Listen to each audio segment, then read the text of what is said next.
Hi guys, welcome back to my YouTube channel that is Swapna's Tutorial. So ನೀವೇನ ನನ್ನ ಚಾನಲ್ಗೆ subscribe ಆಗಿಲ್ಲ ಅಂದರೆ ಪ್ಲೀಸ್ ಸಬ್ಸ್ಕ್ರೈಬ್ ಆಗಿ ವಿಡಿಯೋಸ್ನ ಲೈಕ್ ಮಾಡಿ ಶೇರ್ ಮಾಡಿ ಹಾಗೆ ಕಮೆಂಟ್ ಮಾಡಿ. ಸೊ ಈ ಒಂದು ವಿಡಿಯೋದಲ್ಲಿ ನಾನು ಸೆಕೆಂಡ್ ಸೆಮ್ BComನ ಹ್ಯೂಮನ್ ರಿಸೋರ್ಸ್ ಮ್ಯಾನೇಜ್ಮೆಂಟ್ ಅನ್ನೋ ಒಂದು ಸಬ್ಜೆಕ್ಟ್ನ ಎಕ್ಸ್ಪ್ಲೈನ್ ಮಾಡ್ತಿದ್ದೀನಿ.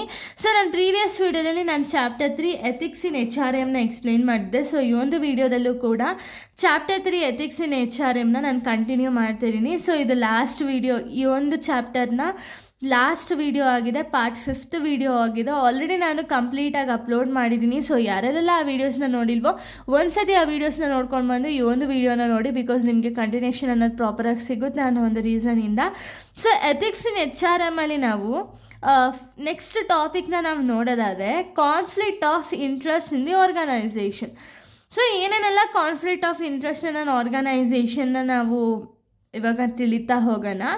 ಸೊ ಏನು ಹಿಂಗಂದರೆ conflict of interest in organisation ಅಂದರೆ ಏನು ಅಂದರೆ, this arises when an individual is in a position to make a decision or take the actions that could influence outcome to benefit themselves or other in ways that are not aligned with the best interest of the organization or its stakeholders.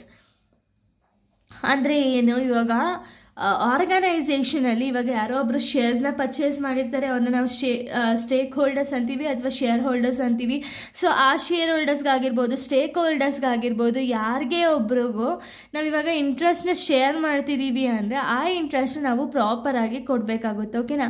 ಇವಾಗ ಯಾರೋ ಒಬ್ರಿಗೆ equity share ಹೋಲ್ಡರ್ಸ್ಗೆ ಅಥವಾ preference share ಹೋಲ್ಡರ್ಸ್ಗಾಗಿರ್ಬೋದು, preference share ಹೋಲ್ಡರ್ಸ್ಗೆ ನಾವು ಫಸ್ಟೇ ಇಂಟ್ರೆಸ್ಟ್ನ pay ಮಾಡಬೇಕಲ್ಲ. So ಇವ್ರಿಗೆ ನಾವು pay ಮಾಡಿರ್ತೀವಿ ಅಂದ್ಕೊಳ್ಳಿ, ಅದು ಇವ್ರಿಗೆ ಮೋಸದ ರೀತಿ ಕೊಟ್ಟಿರ್ತೀವಿ. ಅಂದರೆ ಇವಾಗ ಸ್ವಲ್ಪ ಅಮೌಂಟ್ನ ಕೊಟ್ಟು ಇನ್ನೊಂದು ಸ್ವಲ್ಪ ಅಮೌಂಟ್ನ ಕೊಟ್ಟಿರಲ್ಲ. ಅವಾಗ ಏನಾಗುತ್ತೆ, ಎಲ್ಲನೂ ನಾವು ಈಕ್ವಿಟಿ ಶೇರ್ ಹೋಲ್ಡರ್ಸ್ಗೆ ಡಿವೈಡ್ ಮಾಡಿಬಿಟ್ರೆ ಪ್ರಿಫರೆನ್ಸ್ ಶೇರ್ ಹೋಲ್ಡರ್ಸ್ ಏನು ತೊಗೊಳ್ತಾರೆ ಅಲ್ವಾ. ಸೊ ಅದೇ ರೀತಿ ಏನಾಗುತ್ತೆ ಅಂದರೆ ಆರ್ಗನೈಸೇಷನಲ್ಲಿ ಒಂದು ಇಂಟ್ರೆಸ್ಟ್ನ ಕೊಡಬೇಕಾದ್ರೆ ಒಂದು ಕಾನ್ಫ್ಲಿಕ್ಟ್ಸ್ ಅನ್ನೋದು ಕ್ರಿಯೇಟ್ ಆಗುತ್ತೆ ಆರ್ಗನೈಸೇಷನ್ ಮತ್ತು ಸ್ಟೇಕ್ ಹೋಲ್ಡರ್ಸ್ಗೆ.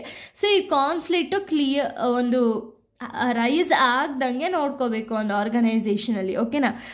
ಏನೇನಕ್ಕೆಲ್ಲ ಈ ಕಾನ್ಫ್ಲಿಕ್ಟ್ ಅನ್ನೋದು ರೈಸ್ ಆಗುತ್ತೆ ಅಂದರೆ ಕಾಸಸ್ನ ನಾವು ನೋಡೋದಾದ್ರೆ ಲ್ಯಾಕ್ ಆಫ್ ಅವೇರ್ನೆಸ್ ಅಂದರೆ ಏನು, ಇವಾಗ ನಮಗೇನೆ ರೂಲ್ಸ್ ಆಗಿರ್ಬೋದು, ರೆಗ್ಯುಲೇಷನ್ಸ್ ಆಗಿರ್ಬೋದು ಏನೂ ಗೊತ್ತಿರಲ್ಲ. ಆ್ಯಂಡ್ ನಾವು ಏನೇ ಅವರು ಹೇಳಿದ್ರು ಹೌದು ಅಂತ ನಾವು ಕೇಳಿಸ್ಕೊಂಡ್ರೆ ಅವಾಗೇನಾಗುತ್ತೆ, ಅವೇರ್ನೆಸ್ ಅನ್ನೋದು ನಮಗೆ ಇಲ್ಲ ಅಂದರೆ ಅವ್ರು ಎಷ್ಟು ಕೊಡ್ತಾರೆ ನಾವು ಅಷ್ಟೇ ತೊಗೋಬೇಕು ಅಲ್ವಾ.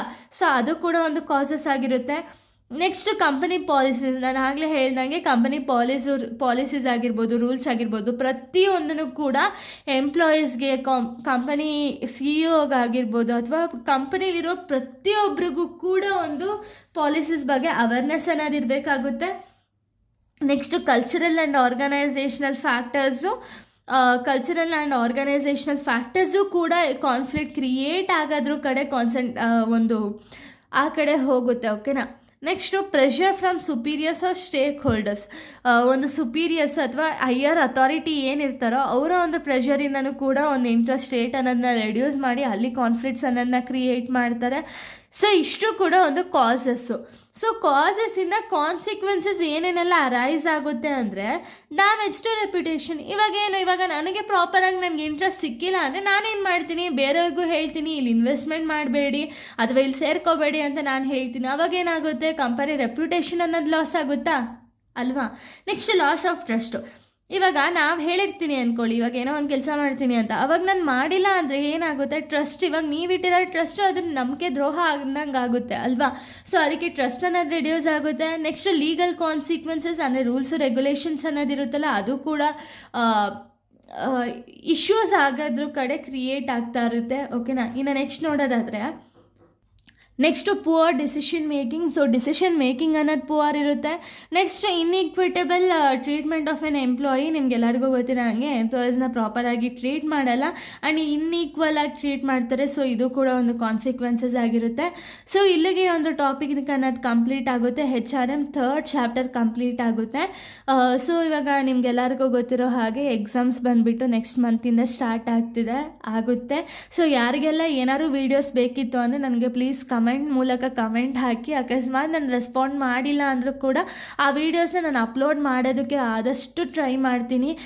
ಬಟ್ ಏನು ನನ್ನ ಮೇಲೆ ಟ್ರಸ್ಟ್ ಇಟ್ಕೊಂಡಿದ್ದೀರಲ್ಲ ಆ ಟ್ರಸ್ಟ್ಗೆ ನಾನು ದ್ರೋಹ ಮಾಡಲ್ಲ. ಬಟ್ ಏನು ಅಂದರೆ ನನಗೆ ಫಸ್ಟೇ ಕಮೆಂಟ್ ಹಾಕಿ, ಯಾಕೆ ಅಂದರೆ ಎಕ್ಸಾಮ್ ಟೈಮಲ್ಲಿ ಹಾಕಿದ್ರೆ ನಿಮಗೆ ಇವಾಗ ನಾನು ವೀಡಿಯೋ ಮಾಡಬೇಕು ಅಂದರೆ ನಾನು ಸ್ವಲ್ಪ ಪ್ರಿಪೇರ್ ಆಗೇ ವೀಡಿಯೋ ಮಾಡಬೇಕಾಗಿರುತ್ತೆ. ಸೊ ಅದಕ್ಕೆ ಆ ಟೈಮಲ್ಲಿ ಮಾಡೋಕ್ಕಾಗಲ್ಲ. ಸೊ ಆದಷ್ಟು ಇವಾಗಲೇ ನೀವು ಕಮೆಂಟ್ ಹಾಕೋದ್ರಿಂದ ಏನಾಗುತ್ತೆ ಅಂದರೆ ನಾನು ಆದಷ್ಟು ನಿಮ್ಮ ಕಮೆಂಟ್ಗಳಿಗೆಲ್ಲ ರೆಸ್ಪಾಂಡ್ ಮಾಡಿ ಬೇಗನೆ ವೀಡಿಯೋಸ್ನ ಕವರ್ ಮಾಡ್ತಾ ಹೋಗ್ತೀನಿ. So thank you guys, thanks for watching.